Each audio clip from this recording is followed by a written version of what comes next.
Hello' friends, welcome to Shikhas creation. এটা নতুন আৰু শেহতীয়া খবৰ মই আপোনালোকৰ বাবে লৈ আহিছোঁ। সেইটো হৈছে যে কালিৰ পৰা আজি এই মুহূৰ্তলৈকে সুশান্ত সিং ৰাজপুতৰ মৃত্যুক লৈ বিভিন্ন তথ্য পোহৰলৈ আহিছে। বহুজনে বিভিন্ন ধৰণে ক'ব খুজিছে।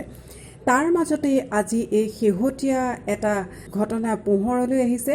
সেয়া আনিছে সুশান্ত সিং ৰাজপুতৰ ষ্টাইলিষ্ট লিপাক্ষী ইলোৱাদিয়ে। সুশান্তৰ লগত যথেষ্ট ঘনিষ্ঠ আছিল লিপাক্ষী ইলোৱাদি। লিপাক্ষীয়ে আজি উল্লেখ কৰিছে যে সুশান্ত সিং ৰাজপুত বাৰে বাৰে প্ৰেমত বিফল হৈছিল, যিটো কথা মই কালিয়ে আপোনালোকক ভিডিঅ'ৰ জৰিয়তে জনাইছিলোঁ। বাৰে বাৰে প্ৰেমত বিফল হৈছিল আৰু তাৰ কাৰণেই সুশান্ত হতাশাত ভুগিছিল। আৰু হতাশাৰ ৰিজাল্ট কি হ'ল সেয়া ইতিমধ্যে আপোনালোকে গম পাইছে। লিপাক্ষী ইলোৱাদিয়ে জনাইছে লিপাক্ষীক সঘনাই কৈছিল অংকিতাৰ কথা। সুশান্তৰ একালৰ প্ৰেমিকা অংকিতা লখাণ্ডেৰ কথা বাৰে বাৰে কৈছিল। যেতিয়াই সুশান্তে অংকিতাৰ কথা লিপাক্ষীক কৈছিল, সদায় অংকিতাৰ কথা ভালকৈ কৈছিল।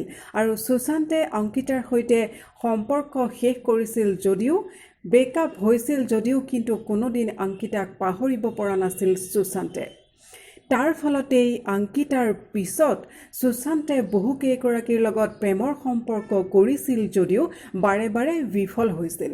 অৰ্থাৎ প্ৰেমিকাসকলে সুশান্তক এৰি যায়, কিয়নো সুশান্তে অংকিতাক অনবৰতে মনত পেলাই থকা বা অংকিতাৰ কথা অনবৰতে ভালকৈ কোৱাটো হয়তো সহ্য কৰিব পৰা নাছিল সুশান্তৰ নতুন গাৰ্লফ্ৰেণ্ডে।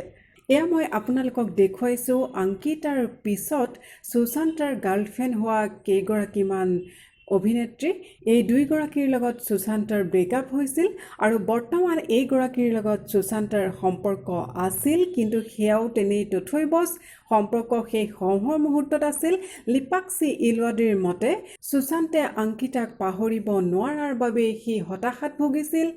সুশান্তে লিপাক্ষীক সদায় কৈছিল যে মই এতিয়াও অংকিতাক মিছ কৰোঁ, অংকিতাক অনবৰতে মোৰ মনত পৰি থাকে, মই তাইক পাহৰিব পৰা নাই। লগতে লিপাক্ষীয়ে উল্লেখ কৰিছে যে সুশান্তে তেওঁক কৈছিল যিখিনি সময়ত সুশান্তে ষ্ট্ৰাগল কৰি আছিলে সেইখিনি সময়তে অংকিতাই সুশান্তৰ লগ দিছিলে, যি কাৰণে জীৱনৰ শেষ মুহূৰ্তলৈকে সুশান্তে পাহৰিব নোৱাৰিলে অংকিতাক।